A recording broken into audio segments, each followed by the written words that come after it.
Houghton was a man that understood the mysteries of the process that took place that led to the shaping of the earth. Houghton's work was very hard to understand, resulting in complications when people viewed his theories. Houghton, a famous geologist, dies and John Playfair takes his work public and expands on his writings. He started out studying medicine but then continued to work as a scientific farmer on his family's land. As he progressed in his business, he began producing sal ammoniac from coal soot and continued his research in scientific fields in Edinburgh. Little by little, Houghton gains fame and becomes the leading member of a prestigious society called the Oyster Club. In this club, he got the chance to interact with people such as Adam Smith, the economist, David Hume, the philosopher, Joseph Black, the chemist, and even Benjamin Franklin. Houghton was mainly interested in geology, but he also excelled in other fields such as coal mining, fossil collecting, metaphysics, rain, air composition, and the laws of motion. A question that puzzled people at that time was why ancient clam shells and other marine fossils were so often found on mountain tops. How on earth did they get there?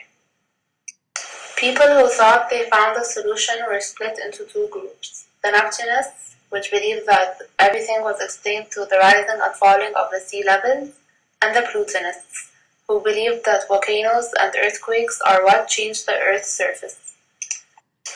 When Houghton stumbled upon such questions and ideas, he began to come up with exceptional predictions and theories. By observing his farmland, Houghton saw the soil cycle in place and he was able to recognize it. He saw the erosion of rocks and how they flowed and transformed into soil, and got washed away by rivers elsewhere. From this, Houghton felt that if this is the only cycle, then the Earth's surface should be flat and without any hills or mountains. So he recognized that there must be other cycles taking place that result in the thrusting up of mountain chains and the marine fossils on mountain tops.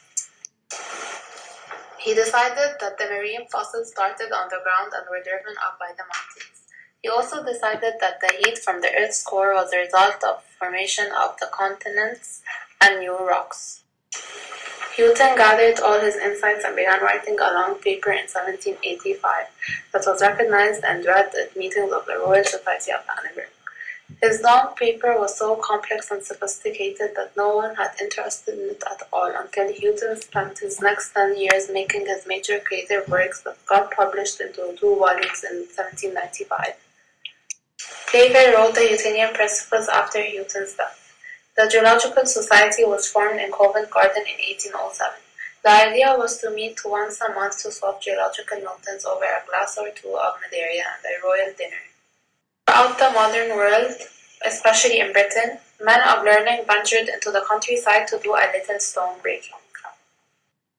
James Parkinson, an early socialist, interested in geology, became founding member of the Geological Society, known for his study of Parkinson's disease. Charles Lyell was another founding member of the society. He was a student of William Buckland. Buckland became a leading authority on fossilized species. Went on tour with Lyell in Scotland in 1824. Lyell became devoted to geology after that, and wrote the Principles of Geology in 1833. Geological controversy arose between Houghton's day and Lyell, an argument between catastrophism and uniformitism. Catastrophists believed that the earth was shaped by sudden tragic events, example, floods.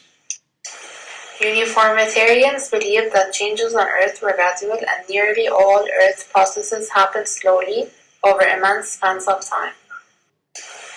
Lyell was a uniformitarianist. He rejected the notion that animals and plants suffered sudden annihilations and believed that all the principal animal groups, mammals, reptiles, fish, and so on, had coexisted since the dawn of time. Darwin was a fan of Lyell. He read his book On a Voyage. Geologists tried to categorize rocks by the periods in which they were laid down, but there were often bitter disagreements about where to put the dividing lines.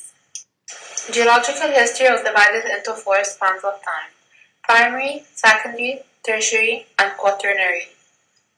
Today, only tertiary remains as a common designation everywhere, even though it no longer represents a third period of anything. Darwin and his principles came up with units of time to cover the period since the age of the dinosaurs. Pleistocene, most recent; Pliocene, more recent; Miocene, moderately recent; and Oligocene, but a little recent.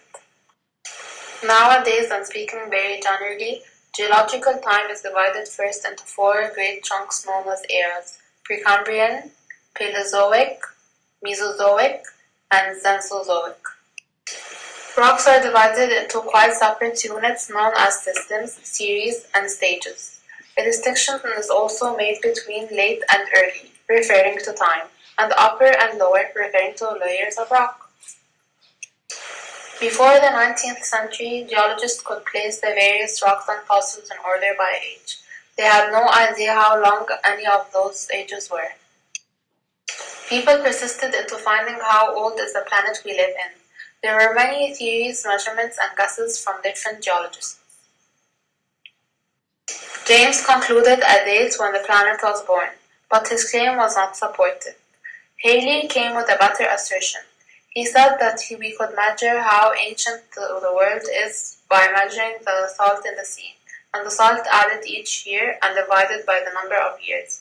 There were several other attempts that came after until Darwin came up with his calculations. He announced that the geological processes that created the wealth and area of southern England had taken, by his calculations, 300,000 years to complete. This mystery drew the attention of great Lord Kelvin. Kelvin was known for his genius